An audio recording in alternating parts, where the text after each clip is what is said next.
For years, people whispered that Johnny Carson, the king of late night, kept secrets locked away where no camera could reach. But when the doors of his private garage were finally opened, what lay inside stunned even those who thought they knew him best. Hidden treasures, untold stories, and shocking discoveries. This was Carson as the world had never seen before. On January 23, 2005, the world lost a voice it had trusted for 3 decades. Johnny Carson, the legendary host of The Tonight Show, passed away at the age of 79 from complications of emphysema. In his final days, he fought a quiet battle with the illness that had taken hold of his lungs. Those close to him described him as frail, but still carrying the same dry wit that had once made millions laugh. His health had been declining for years, yet the news of his death felt sudden, leaving fans stunned. The man who had been called the king of late night was gone. Television networks ran tribute after tribute. Headlines mourned the loss of a cultural giant. Friends and former colleagues spoke with heavy voices, remembering his sharp humor, his timing, and his ability to connect with ordinary people from behind a desk. But as the grief spread, so did whispers. Carson had been intensely private, even to those closest to him. There were immediate rumors that his home still held secrets, boxes no one had ever seen, locked rooms never entered, perhaps even letters that could change the way people remembered him. Biographer Bill Zimi once said, "Johnny Carson was an enigma, a man who gave everything on stage and nothing once the curtain closed." That very mystery fueled the curiosity of both fans and journalists. They wondered what might surface now that he was gone. If Carson had kept his deepest thoughts hidden during his lifetime, maybe his estate would speak for him. Soon, estate executors began the slow work of cataloging his possessions. The task was monumental. Carson had lived a life surrounded by both luxury and memory.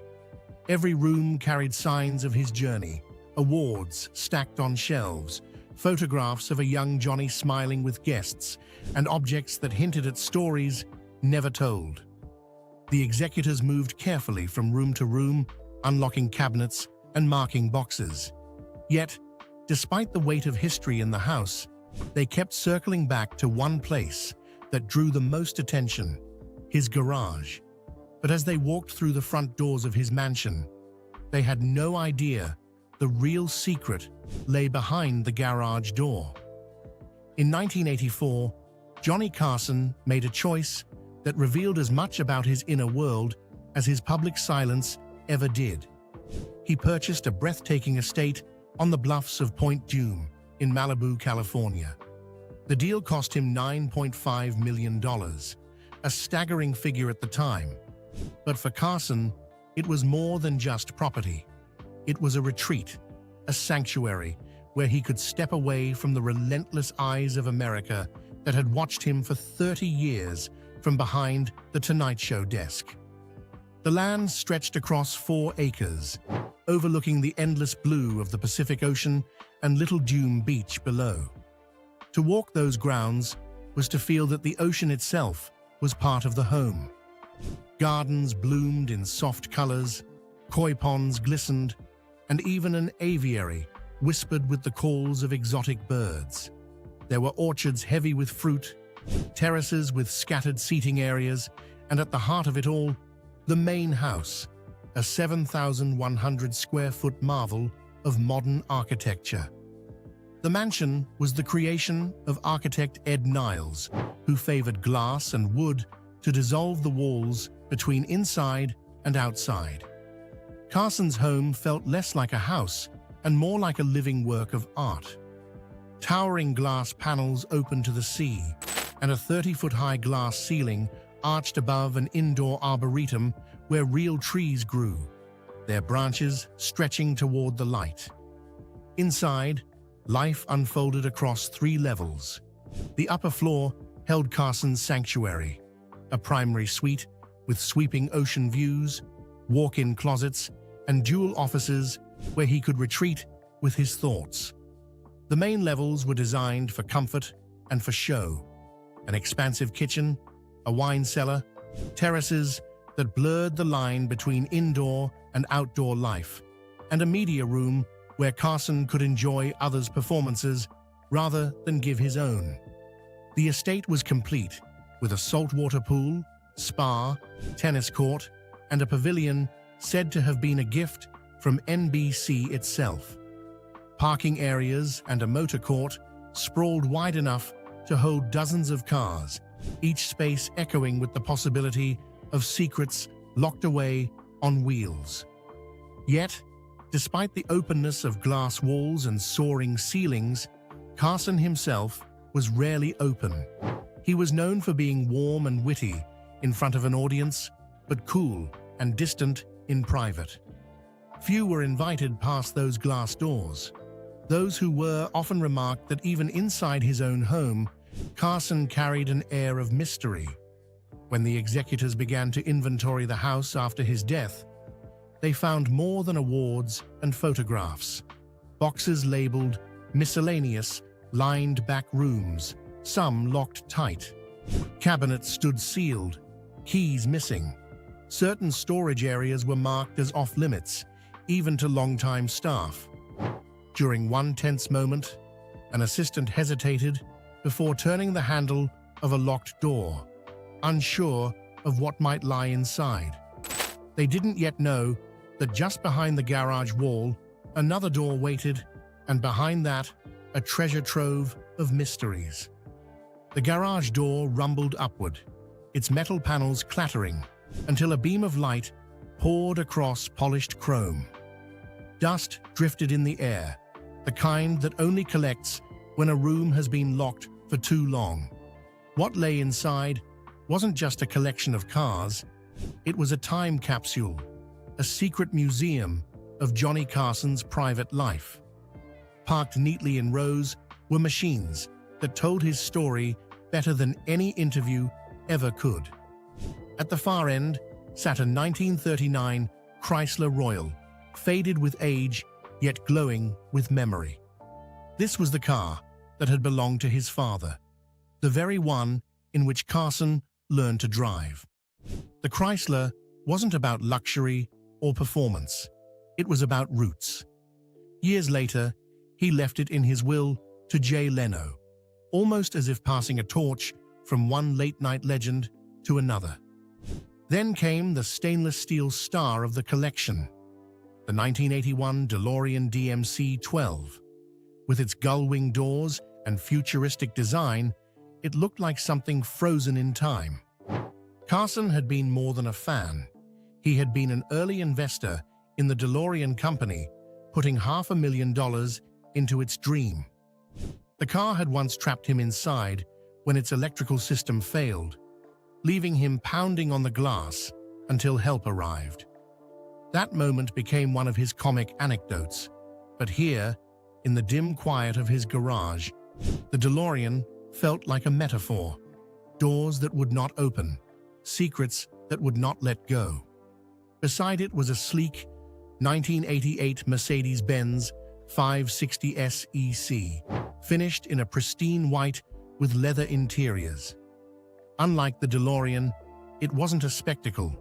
It was elegant, understated, a choice that revealed Carson's craving for comfort and refinement.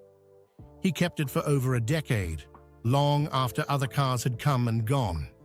Some whispered it carried more than memories. A valet once suggested there had been documents tucked into its glove box, items Carson never wanted to leave the house.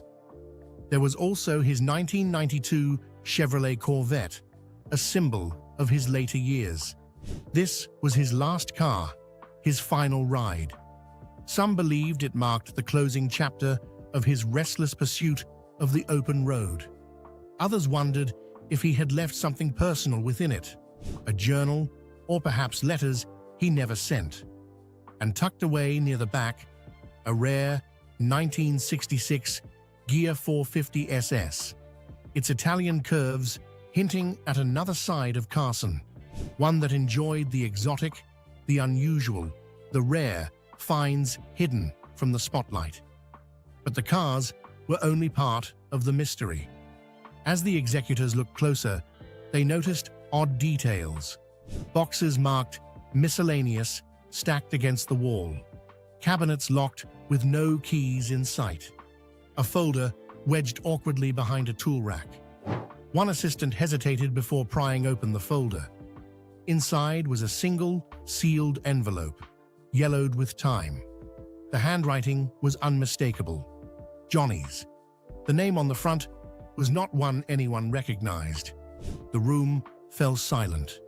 For years, Carson had been called aloof, even by those closest to him. Now, here was proof that his private life still held stories untold. The envelope trembled in their hands. They began to unfold the fragile paper inside. And in that moment, they realized it might rewrite everything we thought we knew about Johnny Carson's life. For decades, Johnny Carson was the smiling face America trusted every night. But off-camera, his private world was more complicated. His life was shaped not only by the applause of millions, but by the relationships he struggled to hold together at home. Carson married 4 times, each union leaving its own mark. His first marriage was to Jody Morrill Woolcott in 1949, long before he was famous. Together, they had 3 sons, Chris, Rick, and Corey. Their early years were filled with promise, but Carson's rising fame, his long absences, and his drinking carved cracks into the marriage. By 1963, after 14 years of turbulence, it ended in divorce. Only months later, Carson married Joanne Copeland. She stepped into his glittering world at the height of his career. For nearly a decade, she lived through the laughter and the storms. But Joanne spoke later of how alcohol could turn him into 2 different people. By 1972, this marriage too had dissolved, leaving behind bitterness and betrayal. That same year, Carson married again, this time to Joanna Holland. Their marriage stretched over 13 years, longer than the others, but it was no less troubled. The divorce in 1985 was sudden, announced by Holland on the very night of their anniversary dinner. Carson was blindsided, a rare moment when the man in control found himself unprepared. His final marriage was to Alexis Maas in 1987. Unlike the others, this one lasted until his death in 2005. Friends said Alexis brought a calmer presence into his later years, a kind of quiet companionship that balanced his need for privacy. But the real story of Carson's private life was in his role as a father. His 3 sons, Chris, Rick, and Corey, saw little of him as children. Carson himself admitted he had not been the father he wished he could have been. Rick, his middle son, carried the heaviest burden. He struggled with mental health issues, spending time in hospitals.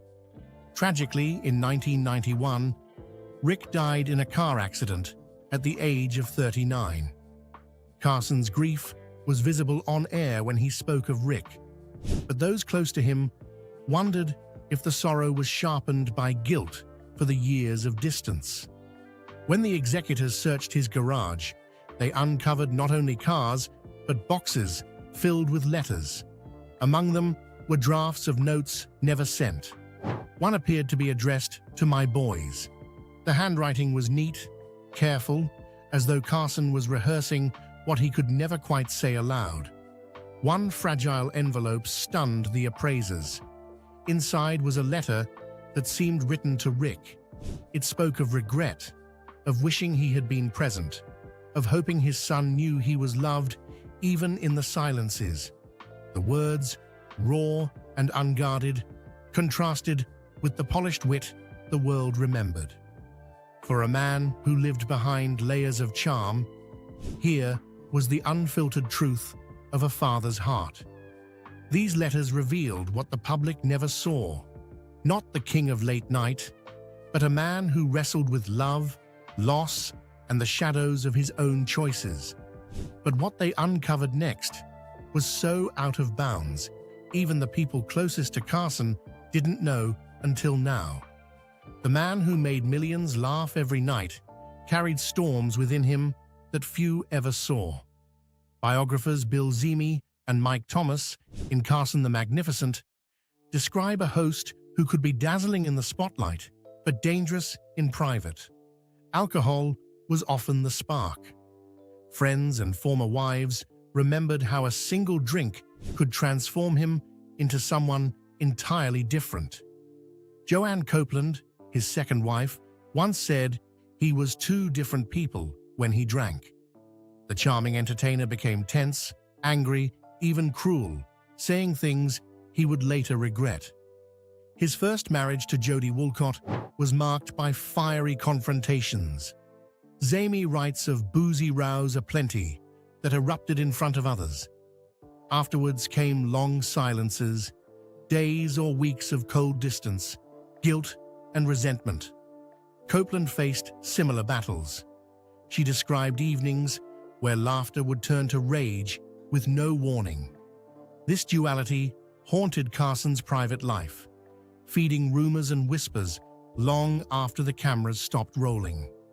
The public caught a glimpse of these struggles in 1982, when Carson was arrested for drunk driving near Beverly Hills. The charge, splashed across newspapers, shocked fans who thought of him as untouchable. He pled no contest, was fined, and placed on probation. It became one of his few scandals that broke fully into the open. Yet biographers reveal that behind the closed doors of his marriages, the consequences of his drinking were far greater than any headline could capture. Carson, each marriage reflected the same pattern: affection, glamour, then cracks of jealousy, secrecy, and emotional distance. His wives struggled with a man who belonged to the public but kept his soul hidden. His marriage to Joanne Copeland carried an especially cruel twist. Rumors that she had an affair with football star Frank Gifford. Some say Carson discovered she rented an apartment for her secret meetings. To a man already guarded and mistrustful, this betrayal cut deep. His pain was not only at home, but also in his work. Carson's ambition fueled rivalries. One well-known feud was with Wayne Newton after a deal over the Aladdin Hotel in Vegas soured. Carson mocked Newton on air, jokes that Newton later said were meant to wound. With Joan Rivers, it was a different kind of fracture. She had been his frequent guest host, his ally. When she launched her own talk show, Carson felt betrayed. He never spoke to her again, leaving Rivers devastated. The silence between them lasted until his death, proof of how unforgiving he could be when he believed loyalty was broken. Carson's silence was his shield. He rarely discussed his past, his politics, or his feelings. In a Playboy interview, he once admitted, "I live my life, especially my personal life, strictly for myself." It was his way of saying, the world could have the entertainer, but not the man behind the curtain. Biographies suggest this privacy went further than anyone realized. Rooms in his home were locked, even from trusted staff. Some of his children struggled with him as well. His son Rick battled mental illness, but Carson reportedly did not visit him during a hospital stay, another sign of the walls he built even within his family. The world adored Johnny Carson, but the shadows in his life were never far from the laughter. And yet those closest to him would soon discover that the darkest secrets were not just in his marriages or feuds. They were hidden in places no one had thought to look. Johnny Carson's story began far from the bright lights of Hollywood. Born in Corning, Iowa, In 1925, he grew up during the Great Depression, a shy boy who found escape in performing magic tricks for neighbors. After serving in the Navy during World War II, he pursued radio, his calm voice and sharp wit quickly setting him apart.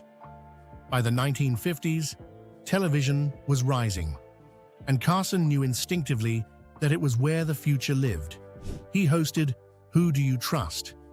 Before landing the opportunity that would define his legacy, taking over The Tonight Show in 1962. For the next 30 years, Carson ruled late night. He made America laugh at the close of every day, turning interviews into effortless theater. His timing was legendary, his monologues crisp and biting without cruelty. He became known as the King of Late Night, a title he wore with grace, though it belied the intense discipline behind the scenes. He retired in 1992, his farewell drawing an audience of over 50 million viewers, a testament to how deeply woven he had become into the fabric of American culture. The awards Carson received were as abundant as the laughter he inspired. He won 6 Emmy Awards, a Peabody, and the Television Academy's Governor's Award. In 1993, he was honored with the Presidential Medal of Freedom, one of the nation's highest civilian recognitions. Later, the Kennedy Center presented him with its prestigious honors, cementing his place among the giants of American entertainment. Yet his true legacy lives on in those who followed him. Jay Leno often said that Carson was the gold standard, the person all late-night hosts measured themselves against. David Letterman described him as the best there ever was.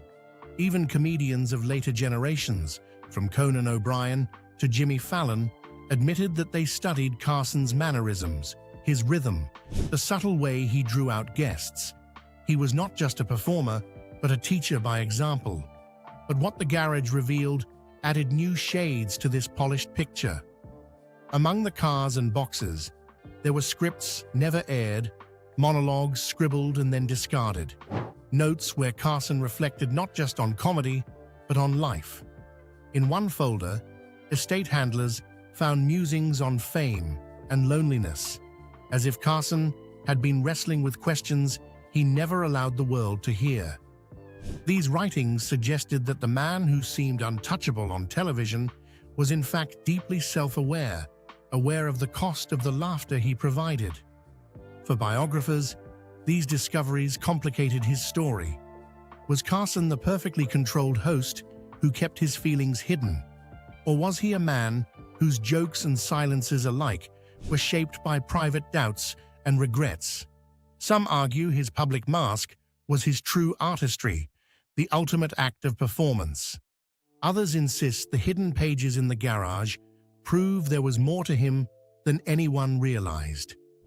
Johnny Carson's life was a mix of laughter, mystery, and quiet struggles behind the spotlight. What are your thoughts on his story and legacy? Share them in the comments below.